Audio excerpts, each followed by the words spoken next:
आज आपण बघणार आहोत महा-टी-ई-टीचा फॉर्म कसा भरला जातो. तर सगळ्यांनी स्टेप टू स्टेप पॉईंट बघा आणि काही प्रॉब्लेम असल्यास मला खाली माझ्या डिस्क्रिप्शनमध्ये नंबर दिला आहे, तेव्हा मला कॉल करा. तर सर्वात पहिलं आपण युजर नेम टाकून घ्यायचं आहे. तर मी युजर नेम टाकतो. आता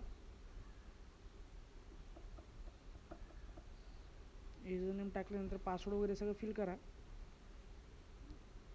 नाव वगैरे टाका, तुमचं कॉन्टॅक्ट नंबर वगैरे टाका, ईमेल आय डी वगैरे टाका. त्यानंतर ओ टी पी येईल. मेलवर आणि टेक्स्टवर दोन्ही सेम ओ टी पी येणार आहेत, म्हणून दोन्ही जागेवर सेम ओ टी पी टाका.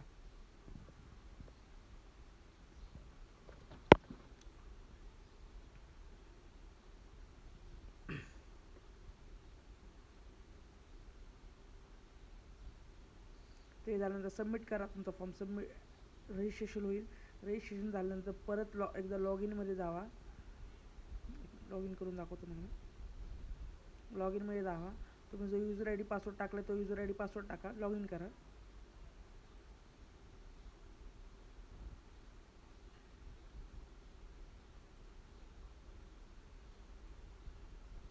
ॲप्लिकेशन फॉर्ममध्ये जावा.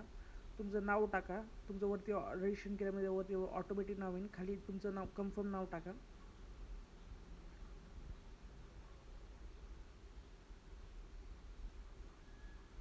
जेंडर वगैरे टाका. डेट ऑफ बर्थ वगैरे टाका. तुमचा आधार नंबर टाका. कोणती कास्ट, जी कास्ट आहे ती कास्ट सिलेक्ट करा. कास्ट सर्टिफिकेट नंबर टाका. कोणी कधी इश्यू झाले ते टाका.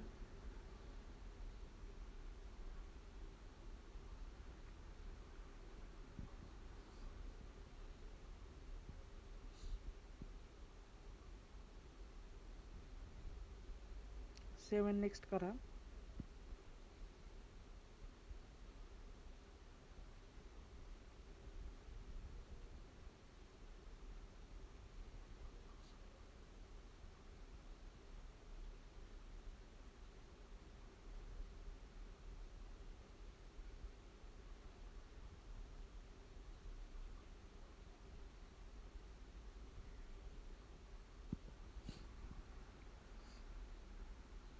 आता तुमचा ॲड्रेस टाका. आता मी ॲड्रेस टाकून घेतो. ॲड्रेस टाकल्यानंतर सेव्ह अँड नेक्स्ट करा. त्यानंतर तुमचे एज्युकेशन डिटेल जे काय असेल ते एज्युकेशन डिटेल टाका. आणि ज्यांचं ग्रॅज्युएशन झालं असं ज्यांचं बी एड झालेलं आहे ते फक्त पेपर 2साठी अप्लाय करू शकतात. ते पण पुढच्या स्टेपमध्ये तुम्हाला दाखवतो मी.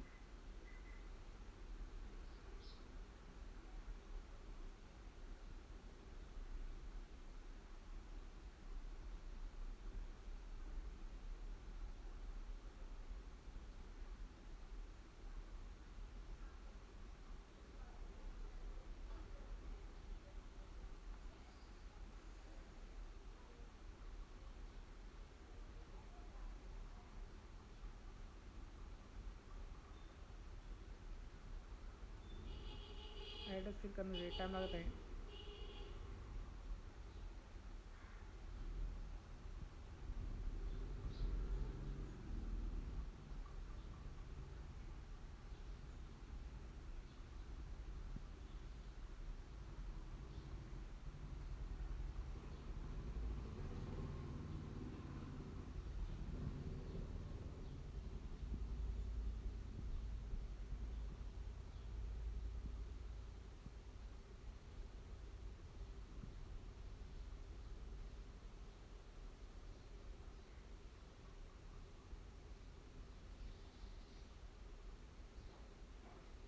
तुमची एज्युकेशन डिटेल वगैरे टाका, जे काही क्वालिफिकेशन आहे तुमचं.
B.Ed झाला असेल तर B.Ed टाका, D.Ed झाला असेल तर D.Ed टाका, ग्रॅज्युएशन झालं असेल तर ग्रॅज्युएशन टाका, पोस्ट ग्रॅज्युएशन झालं असेल तर पोस्ट ग्रॅज्युएशन टाका, जे काय झालं असेल सगळं टाका.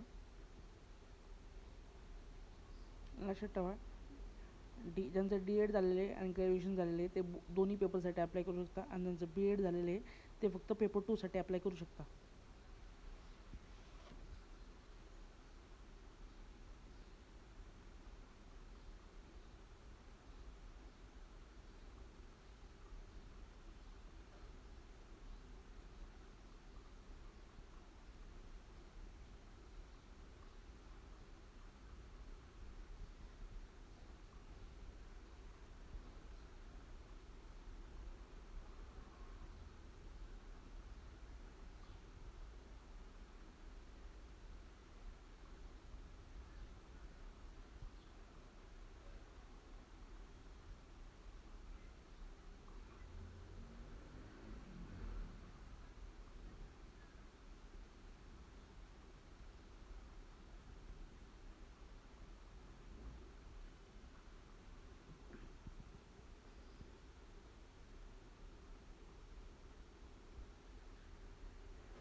ज्यांचं CGP आहे त्यांनी CGP टाका, ज्यांचं पर्सेंटेज आहे त्यांनी पर्सेंटेज टाका, व तुमचा सर्टिफिकेट नंबर टाकून घ्या. त्यानंतर पेपरसाठी तुमचे कोणते पेपर सेंटर चॉईस करा, तुमचं जे एक्झाम सेंटर तुम्हाला चॉईस करायचं आहे. त्यानंतर तुम्ही ज्यांचं ग्रॅज्युएशन झाले ते, ज्यांचं B.Ed झालं ते पेपर 2साठी अप्लाय करू शकता. ज्यांचं ग्रॅज्युएशन नाही आहे, त्यांचं D.Ed आहे ते बोथ पेपरसाठी पण अप्लाय करू शकता, पेपर 1साठी पण अप्लाय करू शकता, पेपर 2साठी पण अप्लाय करू शकता. तुमचा सब्जेक्ट ज्या सब्जेक्टमध्ये तुम्हाला ते 2 सब्जेक्ट निवडायला कंपल्सरी. फर्स्ट सब्जेक्ट तुम्ही जर मराठी निवडला तर सेकंड सब्जेक्ट ऑटो तुमचा इंग्लिश सब्जेक्ट येतो, किंवा हिंदी पण करू शकता तुम्ही सेकंड सब्जेक्टला. त्यानंतर जर तुमची कॅटेगरी वगैरे असेल स्पेशल कोटा वगैरे ते चॉईस करून घ्या. ज्यांनी ऑलरेडी ह्या अगोदर CET दिली त्यांनी येस करा, ज्यांनी नाही केली दिलेली त्यांनी नो करा. डिक्लेरेशन सेव्ह करून घ्या. जर तुमचे जोडे भाऊ बहिणी असेल तर येस करा. त्यानंतर तुमचं ओळखपत्र, आधार नंबर टाका, ते टाकून सेव्ह करून घ्या.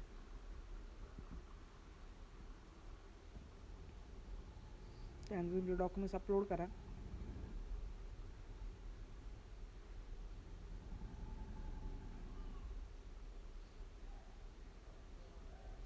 ते मी अपलोड करून घेतो डॉक्युमेंट्स.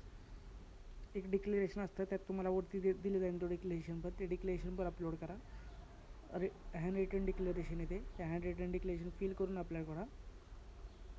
हाताने भरायचे फॉर्म तो हँड रिटन डिक्लेरेशन. त्यानंतर पेमेंटचे प्रोसिजर पेमेंट करा आणि तुमचा फॉर्म सबमिट झालेला आहे. सर्व जरा इश्यू म्हणून जरा वेटिंगला थांबते येते.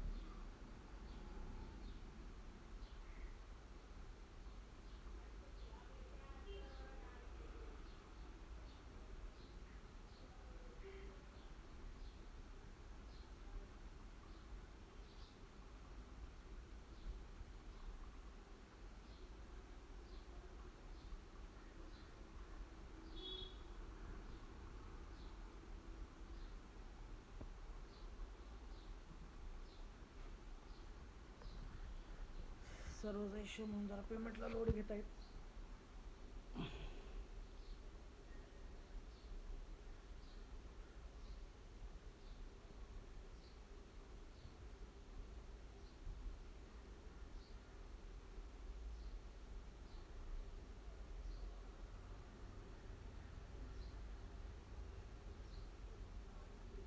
परत तुमचं पेमेंट झालेलं आहे. पेमेंट झाल्यानंतर परत एकदा लॉग इन करा. लॉग इन करून तुमचा फॉर्म डाउनलोड करा. त्या फॉर्मची प्रिंटआउट काढून घ्या. पुढे ते कामाला येणार आहे टेटच्या फॉर्मसाठी. टेटचा फॉर्म पण सगळ्यांना भरणं कंपल्सरी आहे, जे क्वालिफाईड झालेले आहेत त्यांना. धन्यवाद. एवढं फॉर्म भरा. खाली काही कसला एरर वगैरे आला तर खाली माझ्या डिस्क्रिप्शनमध्ये माझा नंबर दिलेला आहे, त्या नंबरवर तुम्ही कॉल करून मला डिटेल विचारू शकता. धन्यवाद. थँक्यू.